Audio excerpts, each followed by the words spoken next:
Coming up on the Hurray Show. When I hit that point in my turn 40 and I thought I want to figure out how to be happy, I'll be honest, I didn't think happy was an option.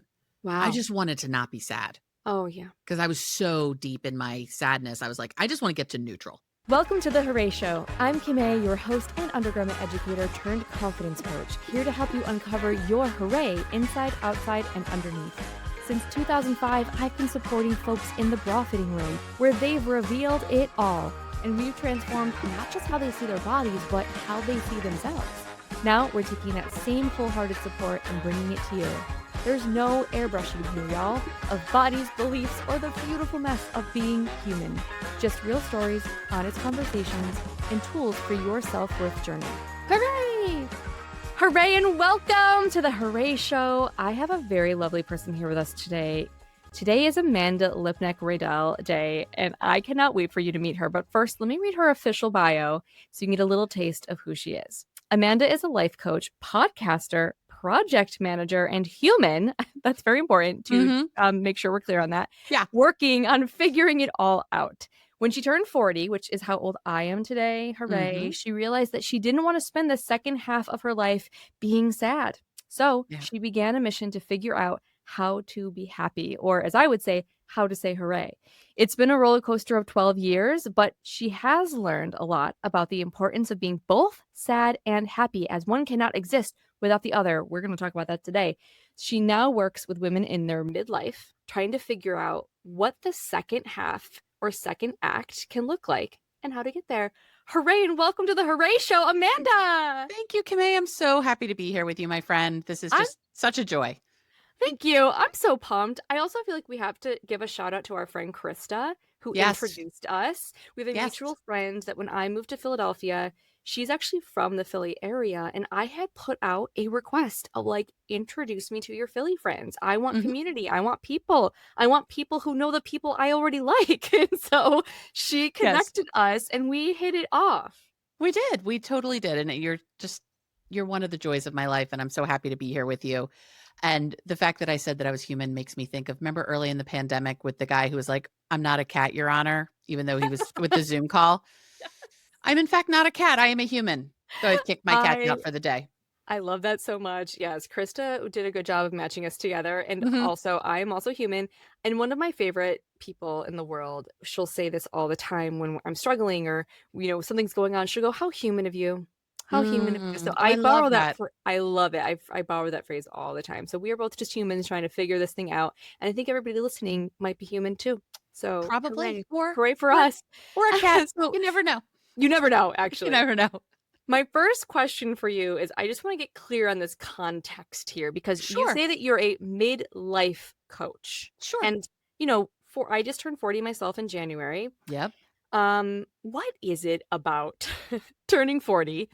And then people, especially women, realize, oh my gosh, something needs to change. Or they just have this awakening of like, I've been doing something one way this whole time.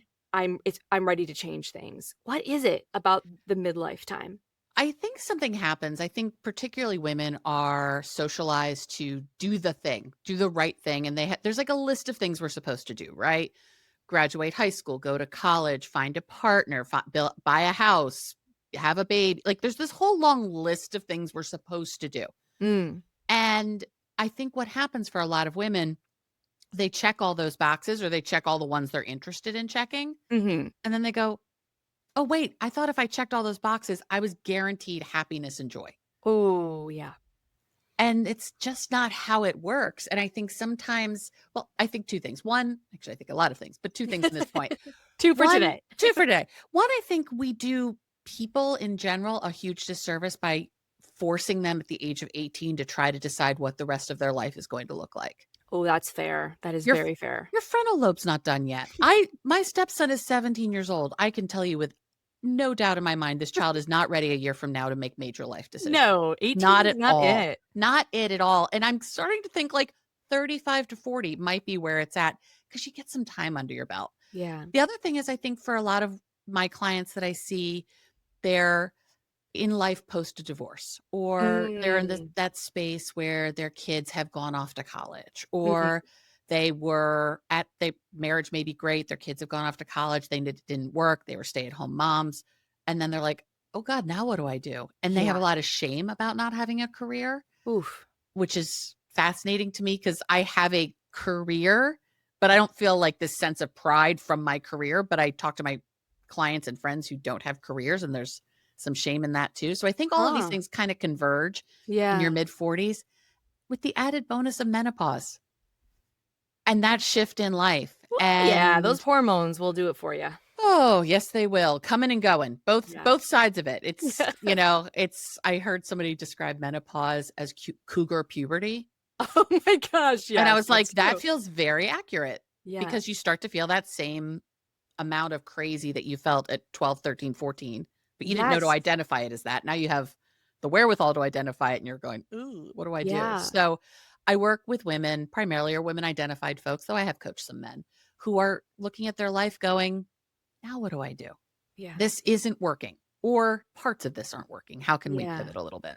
So it's almost like a combination of both like a practical, uh, like hormonal, medical, and then Mm-hmm. also sometimes like a very soul place of like, whoa, am I living my purpose? You start questioning things. I've heard someone refer to this time as the queen age years. So again, that like Ooh, second puberty, yeah. you're entering these like year of being, this time of being a queen. But the queen age or time can be very confusing for people too.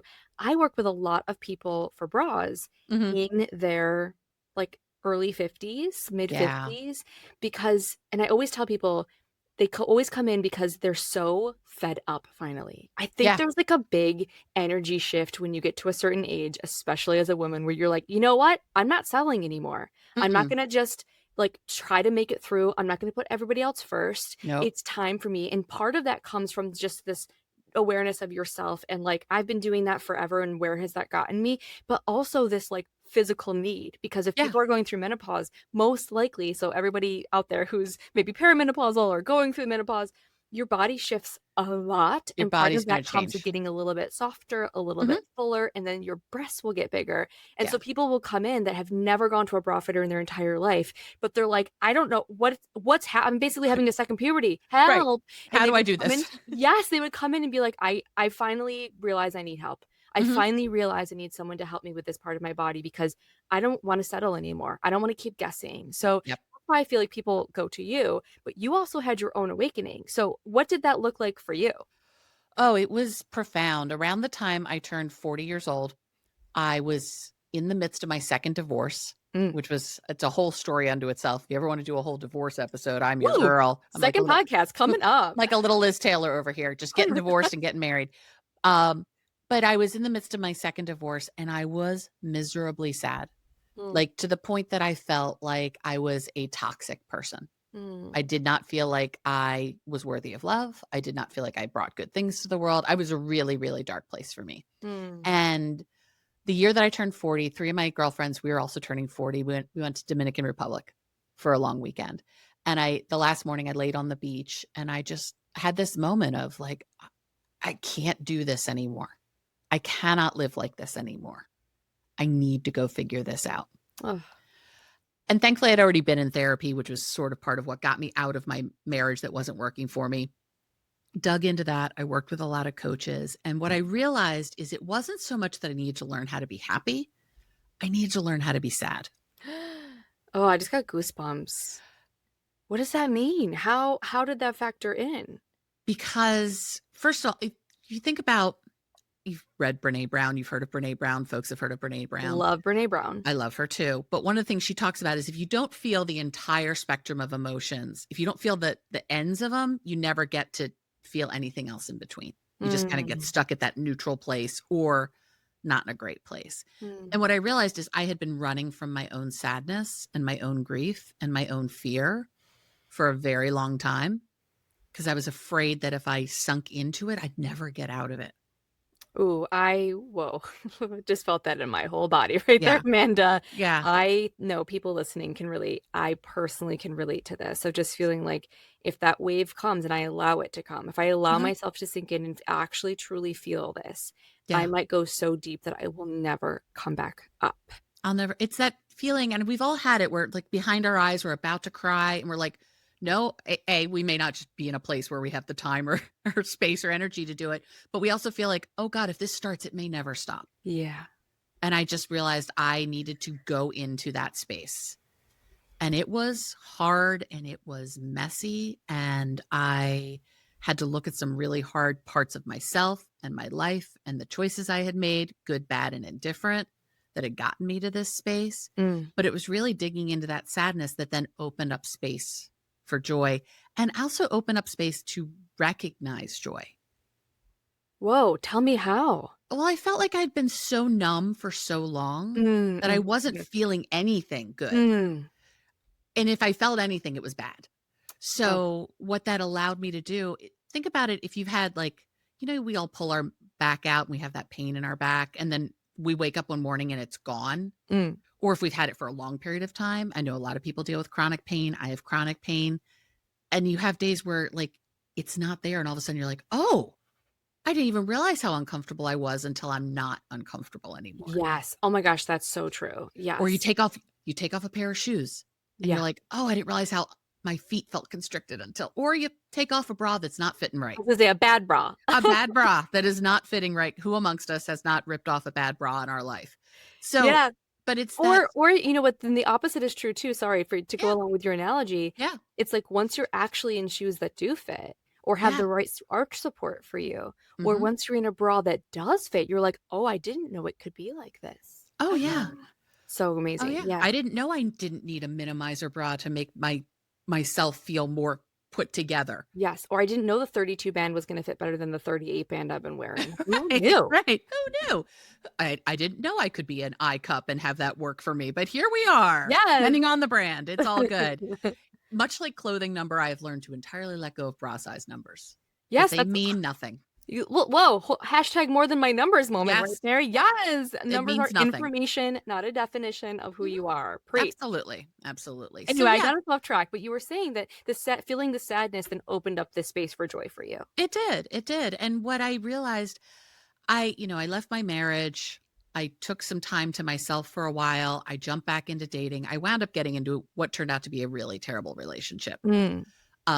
And then I got out of that. And I remember saying to my therapist one day, I was so pissed off. I was like, I'm going to have to feel all this, aren't I?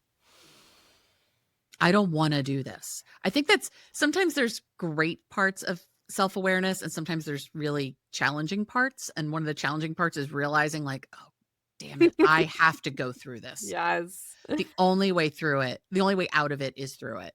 But one of the things I also realized is that grief, pain, work that you're doing, you can put it away sometimes. You can put it on the shelf. You can say, I'm not abandoning you, but tonight I'm going out with my friend to make collages and I'm not going to sit in my pain. Oh, I love that example. Pick an example that may have just happened to us last week. Listeners, a week ago today. Yeah, listen, everyone knows on my Instagram, and I haven't really shared here on my podcast recently, but I'm going through some grief myself. Yeah. I feel like you're preaching to me right now. And I did have to create these intentional pockets of connection and of joy with people, and to just be around people who also were not afraid to potentially witness and hold space for the grief. That was so important. And that's not everybody. Some people get really nervous or uncomfortable, don't know what to say. And you were one of those people that made it really clear that you could be with whatever came up, whether it was the grief, but also it was okay for us to just have fun making collages together. Yeah. And it's not that serious. Sometimes things just aren't that serious, even in the midst of things being very serious. Oh, so good. And I know too, you have a really, I want to say, special practice, because you have your own couple of podcasts, and one of them you talk about the joy of trash television. Yes, I do. When you need a break from the grief, tell us how trashy television supports this. Oh, it supports it. It supports me in so many ways. So one of the many things I do, I joke all the time, I have 3 jobs, and you said I was a podcaster, and I have a podcast in and around my coaching practice, but I also am on a podcast called Little Miss Recap, and we recap trash TV and some smarty pants documentaries occasionally. First of all, Little Miss Recap is not so little. It is so, people love it. It's so good. Great. We have so much fun. And also, I feel like I have to ask you, what are your fave go-tos for trashy TV? I am big into the 90 Day Fiancé franchise. Oh, I'm big into Sister Wives. okay. Basically, if it's polygamy or polygamy adjacent, I am We're there marriage related. for it. Yeah. Yes, I love relationships. I love seeing how Mm, people relate to each other. And even though sometimes these things can feel very fake and there are sure. some storylines that you're like, you have made this up just so you people have Yeah. something to talk about. Yeah. But it's still about people at the end of the day. Yeah. It's still about humans relating to each other. Yeah. And sometimes it's nice to get into a space where you're just paying attention to a story that, again, isn't that serious. It doesn't have an impact on anybody else other than these people. And it gives an interesting way to look at human dynamics and look at human relationships and have deeper conversations about that. But the world is messy and the Yeah. world is hard right now. And sometimes it's just nice to be in a place where you're like, however this turns out, it's okay. Yes. Yeah. So it's really okay if that couple on 90 Day Fiancé just doesn't make it. I mean, Yes. sad for them, but the planet will be fine. We'll all live a Yes. long, full life. It's So, okay if somebody gets dumped from the island on Love Island UK, which is my trashy TV go-to. we have just started Love Island USA, and I don't understand it. I don't know what's happening here, but it looks like a sugared up 7-year-old with an unending neon budget designed this entire set. Steph, oh my God, that's the best way to describe it. Yes. I will say I tried to watch the first season of Love Island USA, and it was not as great. I think the current one people love, so maybe it's gotten better. But Yeah. I love the UK one because they also just have the craziest little phrases that they Oh, use yeah. that are so specific to the UK, and their accents are so great. They're like, Mhm. "Can I have a chat? UK?" Can I pull you for a chat? freaking love it. Yes, Yeah. it's like the best. I love it so much. lot And of why I I hate it. I hate them. I get so mad Oh. at them. Like, you're so boring and ditzy and annoying, but also, as you mentioned, I don't really care in the end. And there's Yeah. so much that I care about right now and so much heaviness that I'm experiencing and so much reality that I'm not fully ignoring, but I have to come up for breath sometimes. You have So, to take a breath. yeah. Like I think I'm going to assume we've probably all had the experience of like someone passes away Mm, and you're deep in grief, but you get together with a group of friends who also love that person and you go between crying and laughing as you're sharing the totally. stories of joy and the memories and the experiences. And then you're crying 5 minutes later, and both of those are important to that healing process. Oh my gosh, this is amazing, but we need to take a commercial break. So listen to this quick commercial and then I'll be right back with Amanda. Raise your hand if you've ever worn a bra that just didn't feel right. I'm Kimmay, your undergarment educator, with 20 plus years of helping people feel their best in their bra and their body. And I created Bra Confidence and Comfort for you. This self-paced online course helps you find your best bra sizes, understand your options, and finally feel good in your bra and your body. It's everything you were never taught about bras and so much more. It's support inside, outside, and underneath. It's finally time to feel comfortable and confident. Join now at hurraykimmay.com/BCC and say hooray! Okay, thanks for listening to that quick commercial. Now let's get back with Amanda.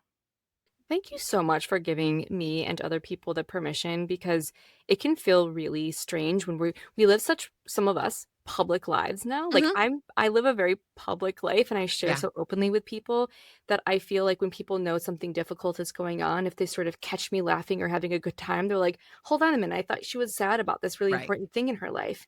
And then vice versa, that like when I am sad, that I get nervous that people think, "Oh, that's the color I'm painting everything right now." And Yeah. I'm like, "Well, hold on a minute. Like, I ebb and flow. We go up and down all the time." So today, I told you before we started recording this, I'm actually having a pretty up day. Mhm. Yesterday, I was curled up on the couch watching the Buffalo Bills Hard Knocks Mhm. for the second time because I just needed Yeah. comfort. So I think thank you for that permission. That's so Yeah. important. 2 hours ago, I sat on the corner of my bed crying because I'm having some difficult experiences with a relationship in my life. Mm. And now I'm here and I'm laughing and I'm very happy. Yes. And then later tonight, maybe I'll get back into that space or a different emotional take up.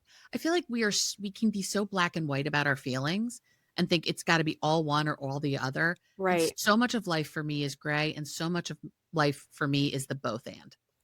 Oh my gosh, yes. This is the hooray. This is the hooray I'm talking about, y'all. When you hear me talk about the hooray, I think people think I just mean happiness and rainbows and Mhm. puppies and fulfillment and positivity. That is part of it, but I Sure. actually feel like just what you're saying, Amanda, the full spectrum and honoring it all and being really Mhm. real about it and allowing ourselves to fully feel that's hooray for me. That's part of the hooray for me. What are the risks, though, I think, in doing this as a person is that if we color outside the lines we're used to coloring with, Yeah. right? And we go a little further into our grief or a little further into our joy is what other people are going to think about us. So Yes. you shared something with me because you said you're having a hooray right now about being more and more comfortable not worrying about what everyone else thinks. And I think a lot of people fear that if they just stop people pleasing or they stop Mhm. masking, that they're either going to lose connections or Yep. relationships, they're going to come off as bitchy, Yep. or they're just going to hurt somebody's feeling. Like if they said what they really wanted to say, if they were truly authentic, if they really allowed this anger or this maybe what we were judging as like not a pretty emotion to come up, that they're going to hurt somebody. So Yeah. what are the benefits to this? And does it outweigh the consequences?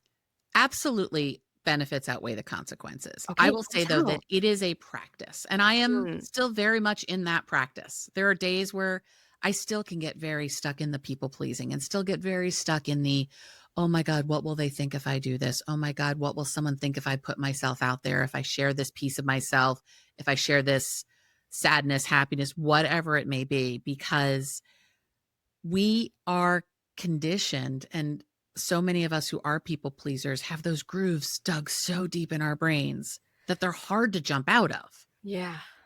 But there's a lot of benefit to it. It allows you to have much more authentic connection when you're not being the fake version of yourself. Mm-hmm. Agreed. You know, there's always, someone says, "Hey, how are you doing?" And most of us will go, "I'm fine. How are you?"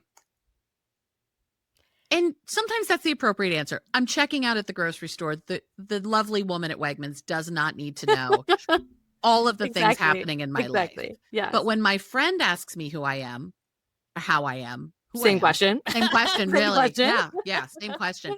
When my friend asks me how I am, who I am, how I am, Yeah, and I know that they are somebody who has the capacity and the interest in the full exactly. answer, that's like such a gift, and it's such an honor to be able to share that with somebody, and it's an honor to be able to receive that from somebody. Yes. I Yeah. talk about this all the time, actually. So first of all, thank you for shouting out Wegmans from my hometown. Love. Yes. But also, I think I spoke about this on my episode about anti-airbrushing your life. Yeah. Because I actually really dislike the question, how are you, as a greeting. It Yeah. really bothers me because I was like, that's a deep and profound question you're asking me, Deborah. Yeah. Like, do you really want to know? Because even if I'm not going through grief and infertility over here, on any given day, I feel so big and so much that how I am is multi-layered and Yep. has so many complex, beautiful, brutal things going on at once.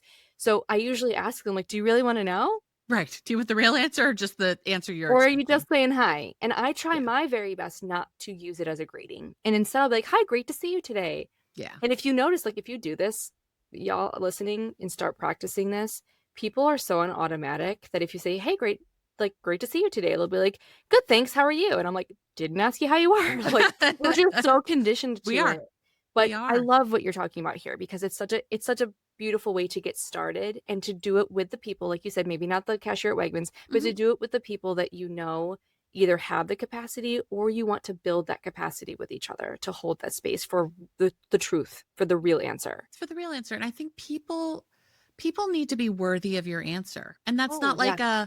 that's not like saying someone is or isn't worthy makes them a good or a bad person. But Mm, that time and that intimacy takes time to build to be worthy of that information. I coach some women who are getting back on the dating scene or have never really been on the dating scene and mm. want to have a real relationship. And I used to do something that I referred to as being emotionally slutty, where like Damn. on a first date, I would just spill everything I didn't like about myself or everything that gave me pause about myself because I figured, oh, if I just get it all out and you're not into any of it, you'll go away before I really care about you. Oh.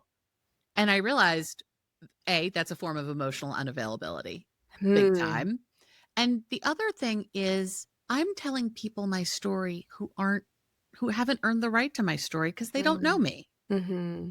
If I'm going to share the intimate parts of like my childhood grief, I'm not doing that to the cashier at Wegmans. They Right. don't know me.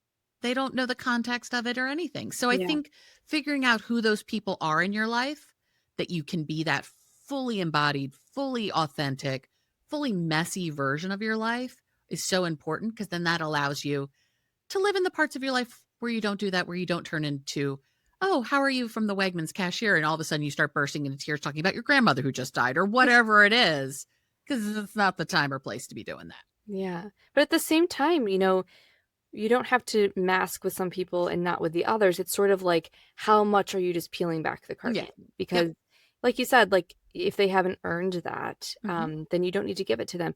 I teach this thing called the Hurray House method, where I think of us as houses. Okay. And I talk about letting people into your home, that you don't Yeah. have to let everybody into your home for an intimate conversation. Some people are just seeing the front yard and the facade of the house. Mm-hmm. And so that can still be truthful. It's just Yeah. they don't get to see everything. They don't get to go sit down at the fireplace and have a deep conversation with you. So Yeah. Oh, I love love that. that. And some people get to the living room, but they don't get to the bedroom. And that's okay too. Ooh, And I don't even mean yes. that in a sex way. I just mean that in the more and more intimate Yes, the parts of intimate yourself. way. Yes, Yeah. emotional intimacy. I Yeah. absolutely love that.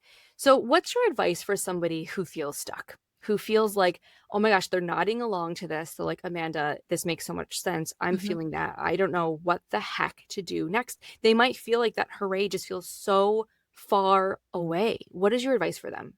Yeah. I mean, when I hit that point in my turn 40 and I thought, I want to figure out how to be happy, I'll be honest, I didn't think happy was an option.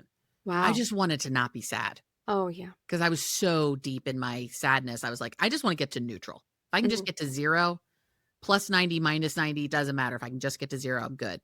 And so I think there's a couple of things. I think you, first of all, have to decide to do the work, because it is work. It's not just memes on Instagram, though I have found many a powerful meme that have helped Yeah. me, have spurred things in me. Sure, yeah. I'm a big fan of social media, and I'm a big fan of a well-curated Instagram life, of which my friend Kimmay is part. I was gonna say, same girl. I Yeah. curate that, so I have wonderful things in my feed. Oh, Yes. people talk about how toxic social media is. I'm like, well, then you haven't done it Yeah, right, because exactly. it's not really toxic for The me. algorithm is feeding you what you have asked it to. Right. And what I've asked it to feed me is thoughtful content. So I get Same, that. So, same. but it's not just Instagram memes, unfortunately. I think I I cannot talk about the importance of therapy enough.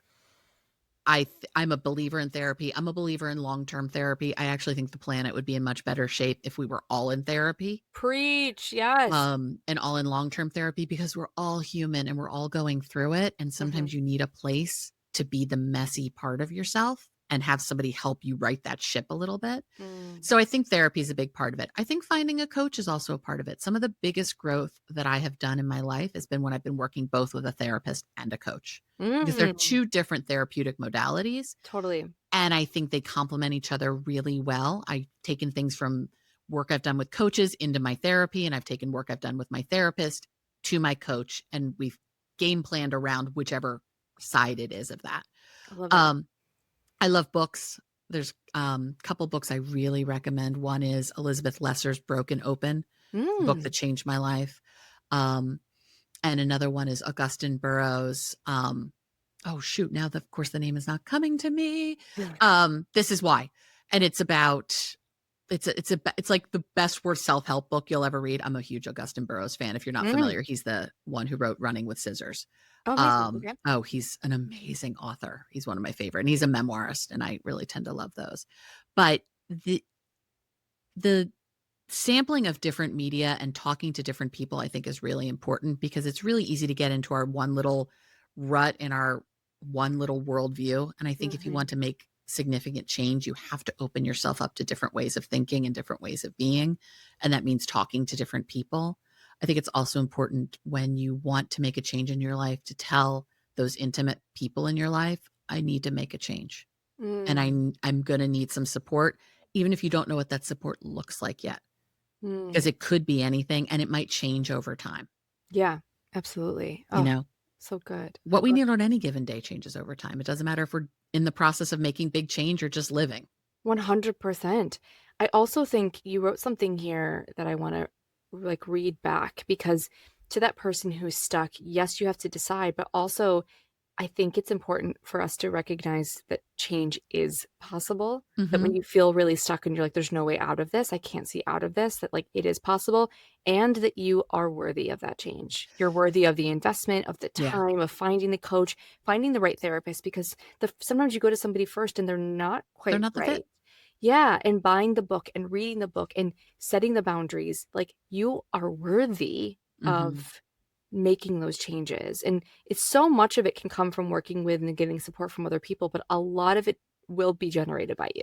It's self-worth work, and that's a lot of work that Yes. I had to do, and there's a big difference between self-esteem and self-worth. Agreed. Self-worth is just inherently who you are. Self-esteem is, I did X thing, and I feel good about having done Yeah, I X like thing. myself. Yeah. Right, I like myself, but self-worth is the key to everything. When I was at my darkest, ironically, my name in Latin means worthy of love. Oh, love that. And I said to people, I'm like, "How can I have the name that says worthy of love when I am not worthy of anything?" I mean, that's how, Oh, like, deep and dark I was. yeah. And realizing how much self-worth work I had to do, and I didn't have to hustle for my worth. I was a huge worth hustler. Mm, I was somebody who felt and I when I am stressed and when I am feeling a lot, I slip back into that pattern of I have to do things to make people like me and want to be around me. totally. Yeah. And So how it's human of you. how human of me. And it's a practice and it's a choice to not do that at times, and it Yeah. can feel really hard to not do that at times, particularly when people are expecting you to do that, when you have 40 years of having done that for people, and then you go, "Mm-mm, not doing it anymore." And it could end some relationships, but I'm gonna say those relationships are the ones that are have probably run their course. Or we're built on a version of you that no longer applies. Exactly. Yeah. Exactly. Yeah. And that's fine. Oh, so good. I will say too, worthy is my word this year. I love it. And the reason for that is for a couple reasons, but one is because last year my word was receive, and I was Mm, so ready to receive abundance, a baby, all these things, and I had the hardest time, and the story I kept running into is that I wasn't worthy to receive. yeah. And so I thought, okay, this year I got to work on that worth part. And Yeah. I had, I have like I've shared this story before that in my darkest times, I was basically like having a prayer moment where I was fighting with Jesus, and I was like, "You made a mistake dying for me. I know you're like if you're a Christian, Ooh, you believe like yeah. Jesus died for your sins." And I was like, "No, no, you made a huge mistake. I'm not worthy of that. I'm not worthy of your love. I'm not worthy of your forgiveness. I'm not worthy of Mm, this unconditional beauty that you want to bestow on me." I was like, "I who am I?" And it was the first time I'd ever really felt that awful. yeah. And, I'm working on that in such a beautiful way this year because I made a change. I said, I'm gonna make a choice to make a change about this." So, I will say it is hard, which is so, so Yeah. worth it. So, thank you Yeah. so much for shedding some light on that. Anything else you wanna add before we do our hurry high five rapid Yeah. fire? I was just gonna say, it sounds like that moment for you is very similar to the moment for me. I'm not a Yeah, Christian, so that's not the words I would use for it, but, right. what you call God is what I call love, and what you Mhm, call mhm. God is also I know what you call love. It's the Right. same thing, and so I think that having those moments, however they show up, where you just feel so down is the Mhm. time in which you really have to dig back into your self-worth. So good. It's the Oh, only thing we can control. yes, and it's the key to everything else. It's the Mhm. foundation of it being able to receive everything else. And Absolutely. y'all out there, you can do it, and Amanda can also support you if you need some support. Yes. Hooray. Okay, it's time for a hooray high five. These are rapid fire, quick questions. Yes. The first one has to do with what I care the most about, which is what do you wear underneath? What's your go-to? What's either a favorite style or a favorite brand, or even what are you wearing underneath right now? Spill the beans. Sure. So favorite style for underwear, it's always full coverage brief. Love. I'm a girl with a big tush and I like to have it covered. Love it. And I've actually discovered a brand Tomboy X, which is kind of gender neutral Yes, underwear. And totally. I'm someone who very much identifies as a woman and I'm comfortable with that, but their Yep. underwear is very comfortable and I Yeah. just like how it fits. So I'm real into that. That's what I'm wearing today. Love it. And then today I have a t-shirt bra on, but I have to tell you, I have a couple of bras that I've seen you recommend because they're so pretty and I Hooray. like some pretty stuff sometimes. But Hooray. today was about a comfort day. And so Hey, today I'm wearing a Fit Fabulous. No, what is it? Fit for You. Is that a brand? It might be. I think so. We'll look it up. Yeah. Anyway, just a regular t-shirt bra. Amazing. Okay. Number 2, what is your go-to mood boost? Singing in my car. Yes. I'm Lord, a big concert performer in my car. girl, I didn't have a car till I was 34 years old. Now you And know. I know. I'm always a singer anyway, but Yeah. now I know. Holy moly, love that. I'm always Okay, a singer too, but doing it in your car is great. yes. If you could go back in time and tell or give your 8-year-old self one thing, what would it be? It would be to tell my 8-year-old self that everything you're feeling is real and valid and important, and you're not broken. I just want to hug her. I love Yeah, it. I want to hug her too. Number 4, how do you define success? It varies day to day, but I think overall is being able to go to bed with a feeling of more peace than not. Beautiful. And what makes you say hooray? Connecting with the people I love. Love it. Amanda, thank you so much for being on the show. Thank you for having me. This was so much fun. I could just talk to you forever, and I know somebody out there needed to hear something that you said, and I know you just touched someone's heart. Where can we find more of you and stay in touch? Sure. So if you are interested in the coaching work that I do, you can find me at amandalipnack.com or amandalipnackcoaching.com. If you're into trash TV reality TV recaps, you can find me on Little Miss Recap. You can find that on all the socials. And I'm very accessible on Instagram, Amanda Lipnack. If you want to chat, my DMs are open. Hooray! Thank you, Amanda. Thank you, Kimmay. Love you, girl. Love you too. That conversation with Amanda was so good, and I think you're going to love this Q&A too. Here we go. Oh, it is time, y'all, for another edition of Q&A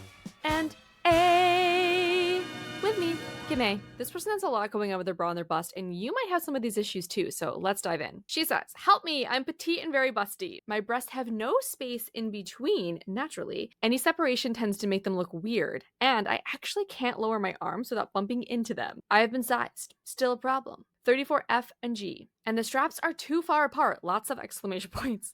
Short torso as well. They need lift and minimized. Oh my goodness. We have so much going on here. First of all, I feel your pain. And without being able to size you in person, here are some general tips that might help you and some others listening too. If you have breasts that are naturally close or even touch in the middle, you can find something that has very close underwires between.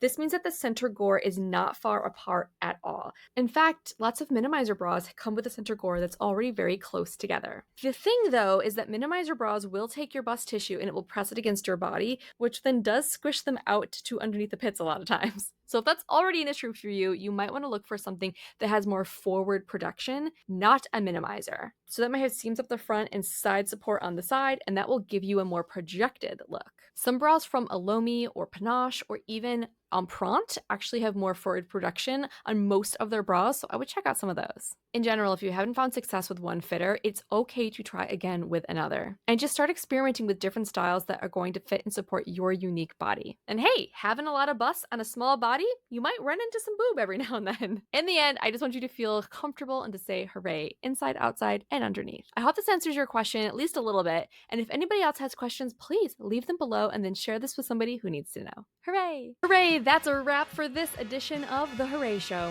If you love this episode, subscribe, leave a review, and share it with someone who could use a dose of hooray in their day. Come on over and say hi at Hurray Kimmay on Instagram and grab the show notes with any links to what we discussed, shopping codes, or more information on our guests at hurraykimmay.com/podcast. I hope today's episode helped you say hooray inside, outside, or underneath, or maybe all three.